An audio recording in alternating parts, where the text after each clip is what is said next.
welcome to 1 Billion in Financing, where our goal is to help 1,000 entrepreneurs raise over $1 billion in capital for their growing enterprises. I'm so happy today to have one of our faculty members, Ms. Sylvia Henderson, here with us. She is known as the Clarity Queen or the Queen of Ideas. I'm so excited to have her here because her book is called, Hey, That's My Idea, How to Speak Up and Get Recognized for What You Know and Think. And as entrepreneurs that are looking to raise capital, that is what we're looking to do, is to attract people who are interested in our ideas. Number one is, how do we actually create ideas if we're startups? Number two is, if we've been in business for a couple of years, how do we expand the ideas that we have? And Sylvia is really going to talk about how to actually implement the ideas that we have. So, if you are looking to raise capital, one of the things you may feel is a lot of fear. And I felt that way, a lot of fear in terms of, oh my goodness, am I good enough? Is this business good enough? Are we good enough to actually pull this off? And I know that Sylvia is going to give us a lot of great information today. So without any further ado, welcome Miss Sylvia Henderson. Yay! Hello. Hi, thanks for having me. All righty then. So let's get started. Just tell us a little bit about yourself, how you became the queen of implementation of ideas, and how you actually came to write the book that you wrote. Wow. Okay. Well, as an entrepreneur and as a business professional in the corporate world, I've had a lot of ideas. And to cut the story short, when I became independent, not of my own choice, I was out in the backyard one day doing the things you do when you have a dog and hating it. And one day I thought, oh man, wouldn't it be great to pay somebody to do this? And then that transcended to, wonder if that could be a business. And so I came back in and I started telling friends and family about a business where you would pay people to pick up what dogs let out in the backyard. And all I heard was, oh my gosh, nobody's going to pay anybody to do that. Are you crazy? Now, all the little voices that you hear in your ear. And over time, I let that idea just disappear.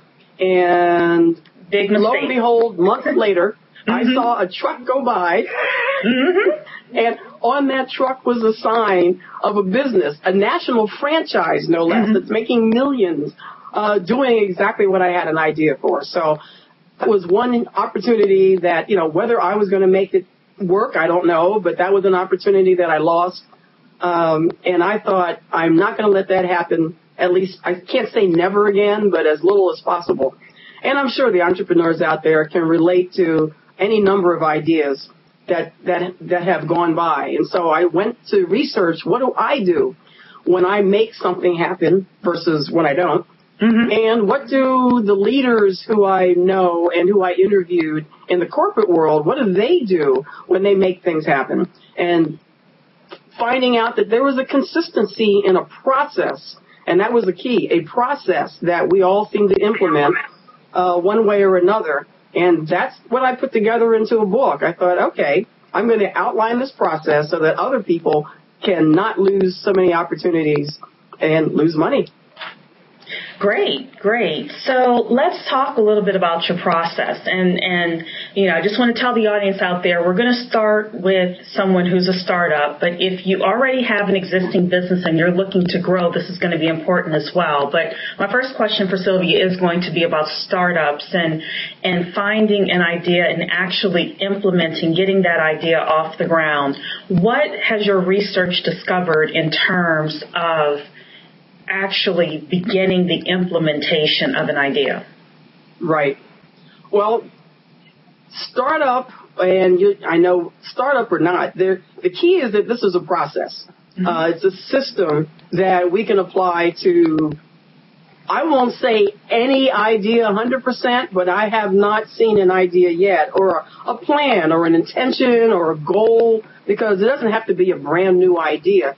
But I haven't seen a thought process yet, and that's the key. A thought process where we're we're stuck up here, and for whatever reasons, we are not implementing what we've got up here. So I call them all ideas. So when I looked at this process, and just like any consultant and speaker, we put together an acronym, a mnemonic for a process. And the stages, the mnemonic I called the process is the impact process, because everybody wants to make an impact some kind of way with their ideas, whether it's on their bottom line, whether it's on their family, whether it's for themselves personally, whether it's for their community or the world. We want to make an impact with our ideas. And so this thinking and action process involves getting clarity, getting out of your head, which is my tagline, getting out of your head the thoughts that are up here. And people sometimes think, well, I mean, that's kind of simple, but it's amazing how many times we don't. You know, you wake up at 2 a.m, or you've got that idea in the shower, or we sit down in a meeting and we're just poring over details, but we don't write it down. And so the first step of the process is get it out of here, whether it's electronic or whether it's written. The second step, and this is just really high level, second stage of the process is if you've recorded your thoughts, if you've recorded all the details you're thinking about, the next thing I say is write it down. I don't care whether you've recorded it in audio, whether you've done it on your tablet or files online. It's really important to take the things that you've got stored in places and write them out so that you see them so that you see them visually. You visualize your thoughts. Once you see them visually, and I use Post-it notes, I use flip chart paper, some people mind map. However way you can visualize your details, that when you see them, you can sort them out. When you see them, you can sit down with a trusted partner and say, what do you see? I'm still stuck. So it's visualizing, being really visual with your thoughts. And then the third, once you see them, you can sort them out, create a strategy for how am I going to now carry out what I'm looking at. And then it's a matter of doing. Is that dream it, do it. Now that's the simplified version.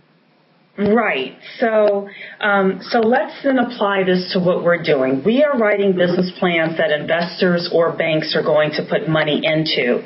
And one of the first things that I do with people is just say, okay, well, where do you want to go? What's your big goal and your big vision for this company? Or at least if you're going to have it in phases, it may be phase 1, phase 2, and phase 3. In terms of where your business is headed. But can you basically, like you said, mind map or just draw it out for me on a piece of paper? Just tell me, overall where we're headed with this business. And a lot of times people are not able to do that. And that is where, someone like you and the mnemonic you have of impact really comes in, where you really have to sit down and map out, because if you can't explain it to me and you can't explain it to Sylvia Henderson, how are you going to be able to explain it to the person that has $500,000 put in your business? It doesn't work like that, And one of the keys with that is either asking yourself, and that's a hard thing to do. That's why it helps to have a trusted partner, somebody that you feel free enough to share your sensitive ideas sometimes. Have a trusted partner who will not discourage you, who will not judge what you're saying, who will not put it down. And a lot of times that's not family and that's not friends. That's true. Who will ask you questions. It helps to have somebody who doesn't understand or know what you're doing or know the business you're about to start up. I love being ignorant of the person's idea. Even though I understand business and understand quite a lot of ideas, actually, I play devil's advocate, and I just start asking questions like, well, okay, I didn't quite understand that elevator speech you just gave me, or I didn't quite understand. Where are you going to find somebody who's interested in that idea? How are you going to really make money doing that? I mean, I'll ask those kinds of questions, which you really should figure out anyway before you do a business plan. And those answers are the things people say, I hadn't thought of that, or, oh my gosh, I didn't think about that. And sometimes they're really simple things. That process really is what generates the detail and generates the flow and the strategy that then turns into a business plan, turns into finance, what you need to present for capital. Mm-hmm. So I want to take this a step further. So my story is, just in case the audience doesn't know, I had to write a business plan for my mother's business because she wanted to raise capital to expand her bookkeeping business. And that's how I got into helping people write business plans for their expanding businesses. One of the things that people don't think about is when we started, we had about 18 or so clients at the time. Going back and thinking about how did we get each of those clients? What did they have in common? What were some of the differences? Were we able to group people in terms of the industries that they were in so that going forward, we're able to say, we noticed that we're best in these 3 or 4 industries. And from there are this many people within our geographic radius that we can touch. And, we are looking to triple or, quadruple or however many new businesses that we want to have, actually make it sound realistic. And I think that a lot of times people don't go back and look at their past successes and say, okay, how can I dissect this so that going forward, I'm able to attract those same types of people. A lot of times people want to just go after the new market instead of really looking at the same market that they have and saying, there are another 10,000 opportunities. I only need 100 of them to make $1 million business. Let me just continue going after the same market, but just do a better job of attracting those leads. Sure. Dominate the market. Absolutely. Yeah. Absolutely. So tell us a little bit about your impact mnemonic. I know you talked, a little bit in overview, but what does the term impact really mean? Well, each letter stands for a stage or at least a step in the process. Excuse me. I is for initiate your idea. Now, that doesn't mean get the idea because that's sometimes, most of the time, our problem. We've got so many of them. We don't need more. But initiate, I had to think of an I, means really to capture the thoughts up here onto something. And I already described, it can be, I use an electronic tool that I can access from my smartphone, from my computer, from anybody else's computer, so it resides in the cloud. To me, access is important so that as I get a thought, I have to record it. As I get a thought, I can record it in audio. I can take pictures of things and that generate a thought. So just capture it some kind of way. A lot of people journal, have note paper on the side of their beds at night. So capturing the ideas, the details, every little thought that whether it's crazy or not is the first step. That's the initiate. The M is mold your message. So that means once you've captured your thoughts, you sort of still have the mess that's up here is now just a mess somewhere else, down on paper, down electronically. So it's time to organize that, I'll say mess kind of euphemistically, but so it's time to organize it. That's where I make my clients get Post-it notes because that's my tool of choice. And flip chart paper and start writing down, transcribing almost those thoughts onto individual pieces of paper, index cards, I don't care what you use, so that you spread out your thoughts and you see them visually. Just the kinesthetic motion of writing the stuff down, the visual of seeing it written down, the audible talking through it, whether it's to yourself or to somebody else, and moving things around so that you'll see something up in one place and you'll go, oh, wait a minute, I can move this over to here, and because it relates to something else. Just like you work through figuring out what you did in the past and what clients are your most effective clients, you were organizing that detail in one way or another. So M is mold your message. P is, I have to keep thinking of my own process. P is plot your strategy. Once you've got your idea organized, you plot your strategy. And I've simplified strategy by basing it on people. Coming from the corporate world, in fact, I found in the basement 3-inch binders from my corporate world on project management, because that's what I had to do as a manager and leader. And I thought, okay, as an entrepreneur, who has time to deal with 3-inch binders for project management? Yeah. So I thought, okay, strategy. What's the simplest form of strategy I could come up with to help entrepreneurs implement something in weeks instead of years?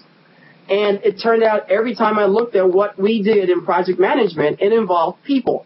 Mm-hmm. People to support your project, people to help you carry out your project, people to finance it, people to refer you to other people. Mm-hmm. And so I laid out a real simple strategy, way to strategize your idea based on people, identifying who you need, what you need from them, how to convince them, persuade them to, or how to sell them on your idea, and to do what you need them to do. That's a simple form of my strategy. It doesn't look as simple once you start spreading out all the people you need, but the P was plot your strategy, using people that you'll need. The A and the C, it's hard to distinguish because they both involve communication skills. A is attention, grab it.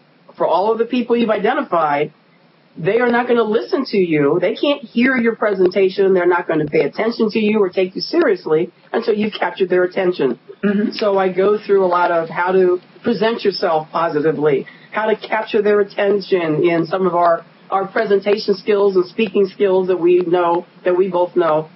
Once you get people's attention, then C is communicate. Communicate your idea message. And this is a loop. You have a person, you get their attention, you communicate what you need from them over and over and over again. And that's your plotting this along a timeline or however way you lay out your process. And then the T is tell them what you want. So the A, the C, and the T are action that somebody pointed out to me. And that action is communication. Communicate, ask for what you want, go to the next person, get referrals. And as you move along with that strategy, you are implementing your idea. I love it because the number one reason that good ideas are not funded, the number one reason that businesses are not funded is not because of a lousy idea, it's because of a lousy team. And one of the things that you kind of glossed over, but I do want people to recognize this, is the M in terms of making sure that all of your ideas are organized before you start going to people, because you only have one chance to make a good impression, quite frankly. Okay. And one of the things that we need to be able to do as leaders, and what you're talking about is really developing our leadership skills. One of the things we have to do is be able to articulate to each individual team member, number one, what the whole goal of the company is, and number two, their piece in making that big goal come true. And I've always wondered why I've been able to get people to help me with things and align with me. And one of the reasons is because I'm able to articulate, okay, here's where we're going as a company, and here's your part. Would you like to be on the train? And it's very rare that I get a no, because people say, okay, well, this woman knows what she's talking about. I'm going to spend a few hours helping her, or, make an introduction or do whatever I have to do in order to make this happen and make this work. Mm-hmm. So I like what you're saying, in terms of that mnemonic of impact. And when really when you're explaining, you're visual, you're being visual, whether you're using a visual or not. You are helping people see. And that's the key, word as we communicate. You're helping people see your vision, see your idea, see where it's going. And that's why laying this out visually is so important. Right, right. And one of the other things that you mentioned that I just want to make sure people are aware of is actually talking it out and practicing with somebody. I always say, and I wrote this in my book as well, if you're asking for $2 million, why are you winging your presentation?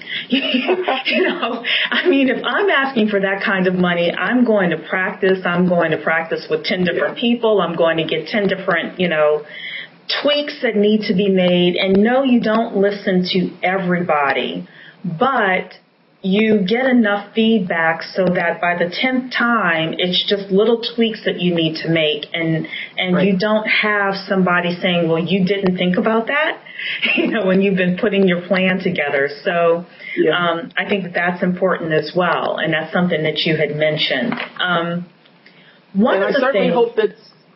certainly hope, I know the time delay, I certainly hope that one of the practice partners or a couple of them are people who have financed other people, so that you're hearing from people who know what they would look for. And nothing like presenting something to somebody who's never done it and never financed anybody. I mean, that's, they can give you input on how clear you are, but it helps to have somebody who's already done financing, who's already been a venture partner with somebody else to make a presentation too.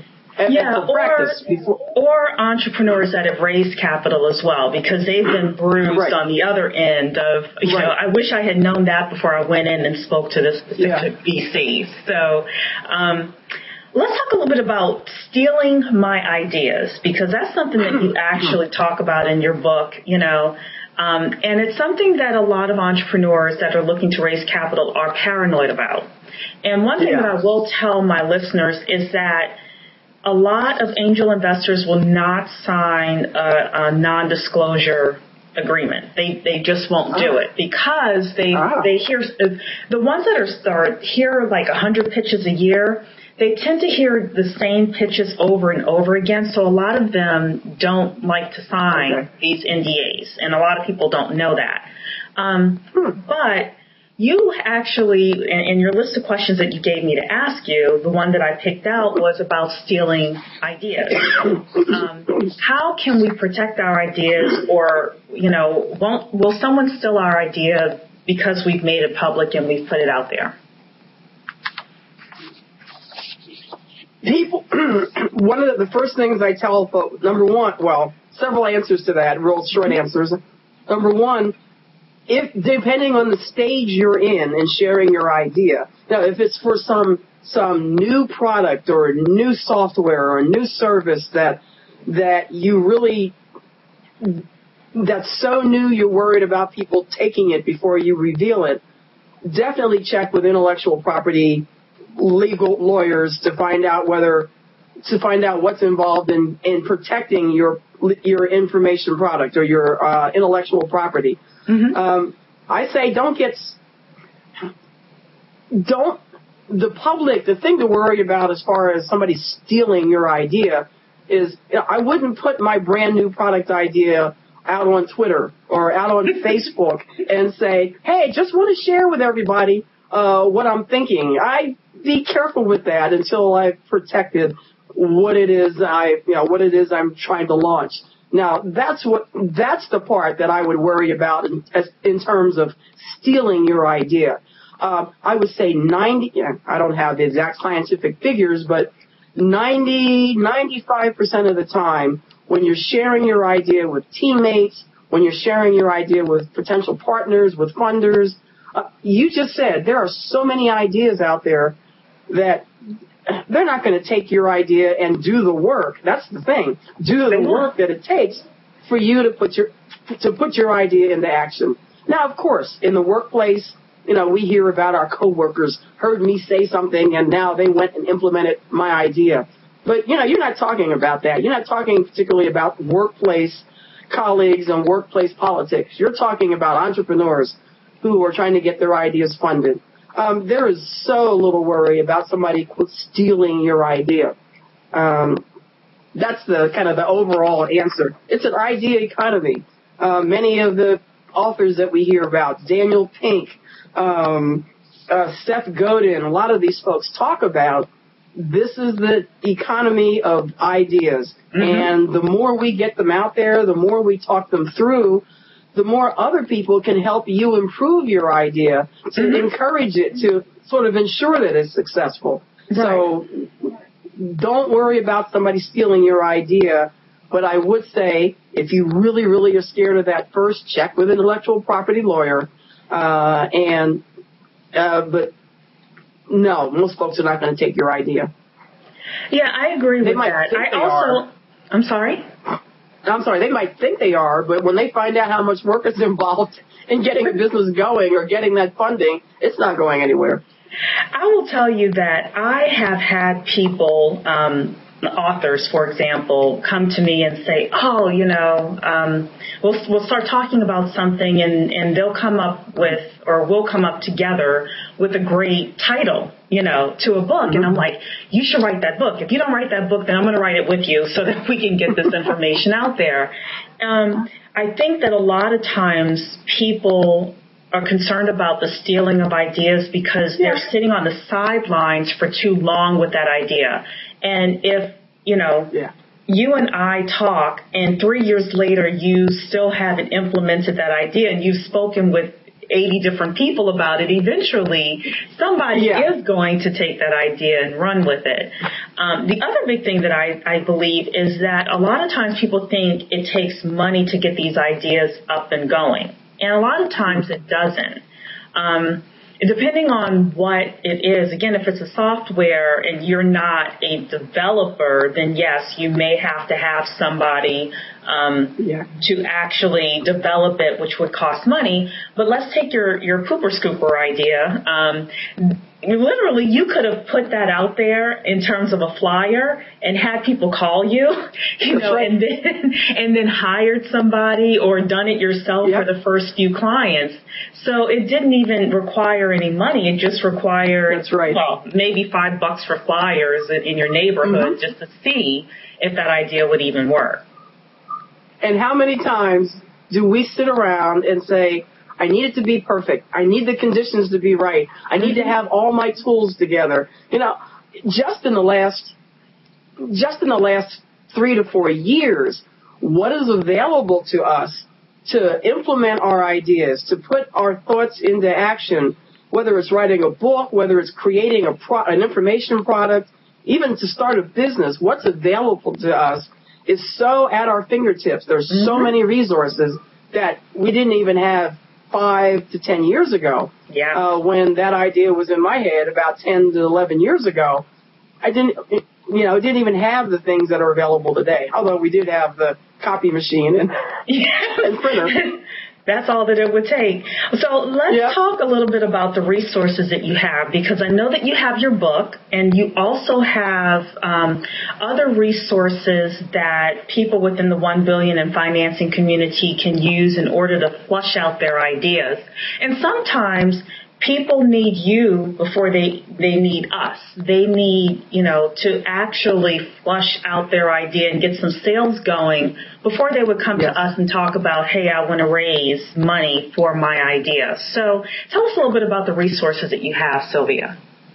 And you identified exactly the stage or the primary stage where I usually enter people's businesses and enter people's lives. I have a tremendous network of referral partners that once I've helped you work through and get some sense of where you want to go with your idea, or again, your goal, your plan, your vision, whatever way you want to define that, then I refer you to, if it's to write a book, I refer you to a book coach. If it's to, structure a business, I would refer you to a business coach, just like you, because we're referral partners. So part of a lot of my resources are referrals. I'm out there networking with entrepreneurs and service providers for entrepreneurs for that exact purpose. And to get to those resources, I've got a program that I've got the Idea Success Vault, which is sort of the Angie's List for idea implementation. Resources that are available. Now, of course, someone has to pay to get into that vault, but that's one of the resources that I have. I do workshops. I've got a 3-day retreat that I do in October, where people can come through, entrepreneurs can come through, work through their ideas from start of the system to the end of that process, and they won't have the full plan developed in 3 days, but they will have gone through the entire process, and they'll have the tools and the skills to continue working to get to the stage of getting to you. There's, the 3-day retreat. I've got all kinds of online material. home study program that takes you through the entire process, where I'm with you, but I'm with you on DVD and on video instead of in person. Right. So I have a whole coaching program where in 4 to 6 months, I handhold you through and then refer you through my process and refer you to the people who you need to actually do the next step. So many different ways. That's why I say I help you get your ideas out of your head and into action. I don't say, I'm a speaker or I'm a coach, because it's a multitude of those skills. Great. So how would someone get in touch with you? I know that your book is on Amazon, and, just FYI for anybody that listens to anybody I interview, I always interview authors with books on Amazon because, worst comes to worst, if you're on a budget, get that $10 to $20 book and just go through it, because a lot of the information that you need can be found in books. But I also know that you have other programs as well. So how would people get to either your book on Amazon or your website? Well, the book's on Amazon, and if they really are in a budget crunch and they have a Kindle or Kindle software, my book is also Kindle available. So 2 ways to get the book. Let's see. The primary way to reach me is through the Idea Success Network, which is ideasuccessnetwork.com. That's ideasuccessnetwork.com. So there's a couple S's, but it's not ideas plural, ideas singular with Success Network. And there's a contact button there, and then there's all kinds of the resources that I do have. Great. That's the primary way. Great. I think my phone number's there too, so you can reach me by email, by phone, all from the contact tab at ideasuccessnetwork.com. Great. Any final words for people that, again, are, I have the idea of raising capital for my business. I've been in business for 3 years now. I want to take this business from earning, let's say, a couple $100,000 a year to maybe $5-10 million a year. Any ideas that you would have or final words that you would want to give to somebody like that? Because that is the core network that we actually work with. The actual process that I suggest or that I take teams through, because I work with the leaders of companies. I work with teams. You have 4 or 5 people on your capital team, and a lot of times the team itself needs to pull resources together for that singular goal, and they get bogged down in details of sorting things out in order to get their capital plan, their plan together for, additional funding. I take people through the same process. It really is getting everyone's thoughts out of their heads, getting them visual so everyone can see where each individual was thinking of going, and as a group sorting through it all to give structure to it, to then work out your capital plan. So the final thought on that is truly still get everyone's thoughts out of their heads, get it visual one way or another so that everyone can see it, can contribute to it, can mold it, and then lay out your strategy for how you're going to get the funding you're seeking. I don't care whether you're a couple of $1 billion business or whether you're a startup. Fantastic. Well, again, we want to thank you, Sylvia, for being a part of the 1 Billion in Financing faculty. And I'm sure that so many people are going to definitely read your book and after they've listened to this and want to learn more about how to actually turn those ideas that they have into implementation. So thank you so much. And I hope that Thank you for having me. And the community has a blessed day.